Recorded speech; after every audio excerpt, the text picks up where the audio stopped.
Hyderabad runners సంస్థ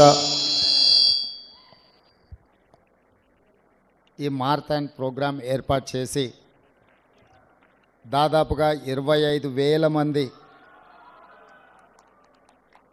క్రీడాకారులను అందరినీ ఆహ్వానించి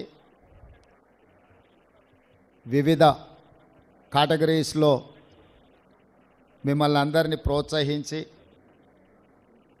అందులో గెలిచిన వాళ్ళని అభినందించడానికి తెలంగాణ రాష్ట్ర ప్రభుత్వాన్ని ఆహ్వానించడం, ఈ కార్యక్రమంలో నాతో పాటు IT and industries minister my colleague Sridhar Babu గారు, former sports minister mister V Hanumantha Rao గారు, former union minister and Olympic association former president Venugopalachari గారు, అదేవిధంగా Telangana sports authority chairperson Shivasena Reddy గారు, ఆర్గనైజర్లు అందరూ, వేదిక మీద ఉన్న పెద్దలు, పాల్గొన్న మిత్రులందరికీ కూడా నా శుభాకాంక్షలు.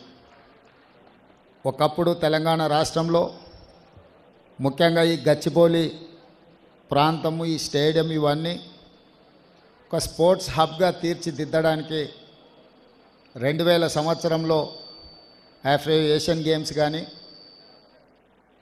ఆ తర్వాత మిలిటరీ గేమ్స్ కానీ చాలా స్పోర్ట్స్ అండ్ ఈవెంట్స్ని ఇక్కడ మనం ఆర్గనైజ్ చేసుకున్నాం.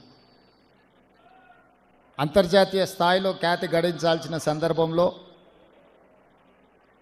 రాష్ట్ర ప్రభుత్వాల యొక్క ఫోకస్ మిస్ అవ్వడం వల్ల ఈ దేశానికే క్రీడలలో ఆదర్శంగా నిలబడాల్సిన హైదరాబాద్ నగరం ఈరోజు ఆ ప్రాధాన్యత నుంచి పక్కకు జరగడం, మళ్ళీ ఈరోజు కాంగ్రెస్ పార్టీ అధికారంలోకి వచ్చిన తర్వాత క్రీడల్ని ప్రోత్సహించాలన్న ఆలోచనతోని ఒక్కొక్క మెట్టు ఆ దిశగా అడుగులు వేస్తున్నాం. మొన్న జరిగిన మంత్రివర్గ సమావేశంలో వరల్డ్ ఛాంపియన్ క్రికెట్ సాధించిన సిరాజ్కి ప్రభుత్వం వైపు నుంచి గ్రూప్ 1 ఆఫీసర్ పోస్ట్ ఇవ్వడమే కాకుండా గతంలో మెడల్స్ సాధించి ఈసారి ఒలింపిక్స్లో పార్టిసిపేట్ చేసిన నిఖత్ జరీన్ స్టేజ్ మీద ఉన్నారు. వారికి 2 కోట్ల రూపాయల నగదును రాష్ట్ర ప్రభుత్వం నుంచి ప్రోత్సాహకంగా ఇవ్వడమే కాకుండా DSP కార్డర్ post, direct group 1 post కూడా మన క్యాబినెట్లో అప్రూవల్ ఇవ్వడం జరిగింది. అంటే తెలంగాణ రాష్ట్రంలో ఉన్న యువతను క్రీడల వైపు మళ్ళించాలి, క్రీడల వైపు ఆసక్తిని పెంచాలి అని సంపూర్ణంగా విశ్వసిస్తుంది, ఆలోచిస్తుంది. అందుకే ఈరోజు సండే అయినా ఇతర కార్యక్రమాలున్న హైదరాబాద్ రన్నర్స్ ఆర్గనైజ్ చేసిన ఈవెంట్లో రాష్ట్ర ప్రభుత్వ అధినేతగా ముఖ్యమంత్రిగా ఈ కార్యక్రమంలో పాల్గొనడం ద్వారా తెలంగాణ రాష్ట్రంలో ఉన్న యువతకు ఒక సందేశాన్ని పంపాలని ఈరోజు నా సహచార మంత్రి ప్రభుత్వ భాగస్వాములందరినీ కూడా తీసుకొని ఈ కార్యక్రమంలో పాల్గొనడం జరిగింది. నేను ఈ వేదిక మీద నుంచి మళ్ళీ పూర్వ వైభవం తీసుకొచ్చే బాధ్యత ఈ ప్రభుత్వం తీసుకుంటుంది. ఈ గచ్చిబౌలి స్టేడియం, ఈ స్పోర్ట్స్ విలేజ్ను ఆ రోజు 25 సంవత్సరాల క్రితం నిర్మించి దూరదృష్టితో ఈ స్పోర్ట్స్ విలేజ్ను ఆ రోజు నిర్మించడం జరిగింది. ఈ స్పోర్ట్స్ విలేజ్ని 100% మళ్ళీ క్రీడా కార్యక్రమాలకే వినియోగించాలన్న ఆలోచన ఈ ప్రభుత్వం చేస్తున్నది. ఇదే కాకుండా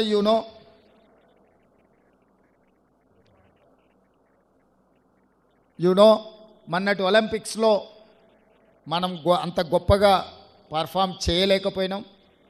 మళ్ళీ 2028లో ఒలింపిక్స్లో తెలంగాణ రాష్ట్రం నుంచే అత్యధికంగా మెడల్స్ సాధించాలన్న లక్ష్యంతో ఈరోజు తెలంగాణ రాష్ట్రం క్రీడల్ని ప్రోత్సహించాలన్న ఆలోచన చేసి ఈ మధ్యకాలంలోనే స్కిల్ ఇంప్రూవ్మెంట్ చేయాలి, డిగ్రీ పట్టాలు పొందితే ఉద్యోగాలు రావన్న ఆలోచనతోని యంగ్ ఇండియా స్కిల్స్ యూనివర్సిటీని తెలంగాణ రాష్ట్ర ప్రభుత్వం ప్రారంభించింది. అదే కోణంలో లాస్ట్ వీక్ నేను సౌత్ కొరియాని విజిట్ చేయడం జరిగింది. సౌత్ కొరియన్ స్పోర్ట్స్ యూనివర్సిటీని పర్సనల్గా నేను విజిట్ చేసి అక్కడ ఆర్చరీలో 3 గోల్డ్ మెడల్స్ సాధించిన ఒక గర్ల్ని కలిసి అక్కడ యూనివర్సిటీ మేనేజ్మెంట్తో మాట్లాడి ఒక స్పోర్ట్స్ని తెలంగాణ రాష్ట్రంలో మేము అభివృద్ధి చెయ్యాలి అంటే వాళ్ళ సహకారం ఉండాలి అని చెప్పి సౌత్ కొరియన్ స్పోర్ట్స్ యూనివర్సిటీతో కూడా ఒక ఒప్పందానికి ఒక అవగాహనకు రావడం జరిగింది. అందులో భాగంగానే ఈ వేదిక మీద నుంచి సగర్వంగా ప్రకటిస్తున్న మీ అందరి ఆలోచనలను దృష్టిలో పెట్టుకొని యంగ్ ఇండియా స్పోర్ట్స్ యూనివర్సిటీని తెలంగాణ రాష్ట్రంలో నెక్స్ట్ అకాడమిక్ ఇయర్లో స్టార్ట్ చేసి ఈ రాష్ట్రంలో గ్రామీణ ప్రాంతాలలో మారుమూల ప్రాంతాలలో ఉండే క్రీడాకారులను ప్రోత్సహించాలన్న ఆలోచన. అదేవిధంగా నిన్న నేను ఢిల్లీలో స్పోర్ట్స్ మినిస్టర్ని కలవడం జరిగింది. వారికి విజ్ఞప్తి చేసిన రాబోయే ఖేల్ ఇండియా స్పోర్ట్స్ కానీ నేషనల్ ఈవెంట్స్ని తెలంగాణ రాష్ట్రానికి ఇవ్వండి, అద్భుతంగా మేము నిర్వహిస్తాం, మా దగ్గర ఇన్ఫ్రాస్ట్రక్చర్ ఉన్నదని కూడా యూనియన్ మినిస్టర్కి నేను కలిసి రిప్రజెంటేషన్ ఇవ్వడం జరిగింది. ఇదే కాకుండా 2036లో ఒలింపిక్ గేమ్స్ని ఇండియా ఆర్గనైజ్ చేయాలని ప్రధానమంత్రి గారు ఏదైతే ఆలోచన చేస్తున్నారో ఆ ఒలింపిక్ గేమ్స్ని హైదరాబాద్ వేదికగా మేము నిర్వహిస్తాము, తెలంగాణ రాష్ట్రానికి అవకాశం ఇవ్వండి, ఇంటర్నేషనల్ స్టాండర్డ్స్ స్టేడియంస్ని అన్నిటిని కూడా ఇన్ఫ్రాస్ట్రక్చర్ తెలంగాణ రాష్ట్ర ప్రభుత్వం క్రియేట్ చేస్తుంది, తెలంగాణ రాష్ట్ర ప్రభుత్వం ఆ వసతులను అన్నిటిని కూడా ఇప్పటి నుంచే ప్రణాళికబద్ధంగా అభివృద్ధి చేస్తామని చెప్పి మేము వారికి చెప్పడం జరిగింది. ఈరోజు ఈ ఉన్న స్టేడియంలు అన్నిటిని కూడా పూర్తి స్థాయిలో మన నేషనల్ ఫుట్బాల్ని కూడా ఇక్కడ ఆర్గనైజ్ చేద్దాం అనుకున్న కొంత సమయం సరిపోకపోవడం వల్ల ఫుట్బాల్ ఈవెంట్ని కూడా ఇక్కడ నిర్వహించలేకపోయినాం. తొందరలో ఈ దేశంలో జరిగే ఏ క్రీడలైనా ఇంక్లూడింగ్ క్రికెట్తో పాటు మిగతా క్రీడల్ని తెలంగాణ రాష్ట్రం నుంచే ముఖ్యంగా గచ్చిబౌలి ప్రాంతం నుంచే నిర్వహించాలన్న ఆలోచన రాష్ట్ర ప్రభుత్వం చేస్తున్నది. ఈరోజు మీరందరూ వేలాది మందిగా ఈ కార్యక్రమంలో పాల్గొని తెలంగాణ రాష్ట్రం క్రీడలకు వేదికగా మారడానికి మీ అందరి భాగస్వామ్యం అవసరం. తప్పకుండా మన ప్రభుత్వం స్పోర్ట్స్ యూనివర్సిటీని ప్రారంభించబోతుంది. దీనికి సంబంధించి అంతర్జాతీయ స్థాయి కోచ్లను తీసుకొచ్చి ఈ రాష్ట్ర క్రీడాకారులను ప్రోత్సహించడానికి ఈ ప్రభుత్వం ముందుకు వస్తుంది. ఇట్లాంటి కార్యక్రమాలు నిర్వహించి ఎన్ఎండిసి నుంచి స్పాన్సర్షిప్ ఇచ్చినందుకు వారి యాజమాన్యాన్ని కూడా నేను మనస్ఫూర్తిగా అభినందిస్తున్నా. Just I wanted to share with you, Hyderabad is the place for sports and games. ఈ దేశం భారతదేశం అంటే భారతదేశంలో క్రీడలను ప్రోత్సహించే రాష్ట్రం ఏది అని ఎవరైనా అడిగితే అది తెలంగాణ రాష్ట్రమే అయ్యి ఉండాలి అని మా యొక్క ఆలోచన. ఈ ఆలోచనకు మీ అందరి సహకారం ఉండాలని కోరుకుంటూ మీ అందరి దగ్గర సెలవు తీసుకుంటున్న మిత్రులారా, ధన్యవాదాలు.